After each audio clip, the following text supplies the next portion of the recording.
Hi, I'm Tim. Welcome to our channel, and thanks for logging on. Today, we're discussing the Patek Philippe 5396R Annual Calendar in rose gold. You can see this automatic winding annual calendar with Geneva hallmark, rose gold case, and distinctive sector dial, and purchase it on our website. Subscribe to our YouTube channel if you enjoy these videos, and please click on the card in the upper right-hand corner of the screen at any time during this video to see our full sales listing for this discontinued 5396 variant with additional accessories included in the sale, high-resolution images for your desktop, and naturally full pricing details for this and our entire inventory of Patek Philippe timepieces. Now, the watch you see in many ways pays homage to history while continuing a modern tradition. Of course, Patek Philippe invented the annual calendar in 1996, but this model, which debuted at Basel World 2006, is both a second-generation annual calendar from Patek and a bit of an homage to historical references.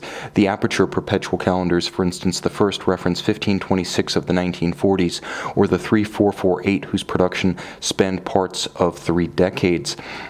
Now, the watch is sizable but traditional.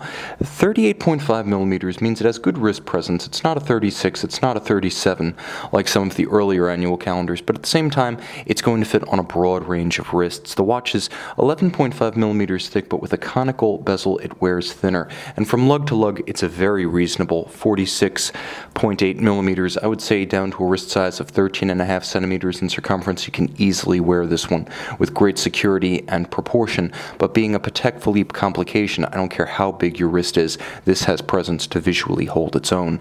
The strap is simple, the lugs are elegant, and as you can see, it's a medium brown, rectangular scale alligator with a monotone stitch, a folded edge, calfskin and natural grain on the underside, and a full deployant clasp. Now, this is one of the earlier deployant clasp designs. This watch, also featuring the Geneva hallmark, was likely built in the earlier run of 5396s. This being a discontinued model, that makes sense. So this one probably built closer to 2006 than 2009. And in case you had any doubt whatsoever, this one does bear the traditional Poinçon de Genève on its bridges, the Geneva hallmark, which was phased out in mid-2009, roughly July forward, for the Patek Philippe interlocking double P seal. From 2006 to mid-2009, they featured this seal, and again, based on the clasp featured with this watch, I believe this one was built towards the earlier part of that term. Now, the watch has a beautiful finish and a simplicity about it, all of high polish. That can be garish in colored gold in a larger watch, but at 38.5 millimeters, it seems sublime. Beautifully polished. It has some strong but simple case lines, largely limited to the sharp crease of the bezel edge, as well as the hairline character that runs from lug to lug, visually uniting lug to lug and joining the case band and mid-case to the flanks.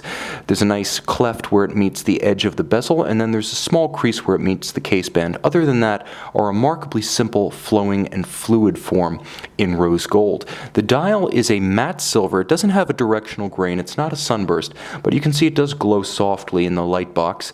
It has a contrasting blue printing on it, which is beautifully keyed to the heat-blued leaf-style hands at center, as well as the gorgeous cobalt blue sky of the moon phase. There's a date at 6 o'clock, and then a very close coupled set of aperture day and month indicators. It's an easy watch to read. It's also a beautifully balanced perpetual calendar because all of the information is essentially organized along a column that runs from 12 straight to 6. Easy to read at a glance if you're looking for the time thanks to the contrast of blue on silver. It's also easy to read if you want to quickly date correspondence, a letter, an email. You've got your day, your month, and your date, the moon phase being the romantic addendum, I should say, to the rest of the rather practical information. Don't miss the 24-hour indication at 6 o'clock. It is a very subtle little blue leaf hand that runs from 0 all the way to 24, acting as an AM/PM indicator, yes, but also a danger zone indicator so you know when not to set the watch. A final detail that I happen to love is the faceted set of slopes that run down from the plane of the dial to the plane of the discs for the calendar, rather than a sheer straight cut down. Elegance, and on the back, beauty.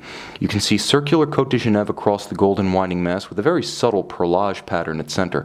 Love the attention to detail, but you should expect no less here. Now, this is caliber 324. It remains the current workhorse automatic caliber of Patek Philippe. Unidirectional winding, it has a roughly 35 to 45 hour power reserve depending on where the calendar is when the watch gets toward the last third of its power supply.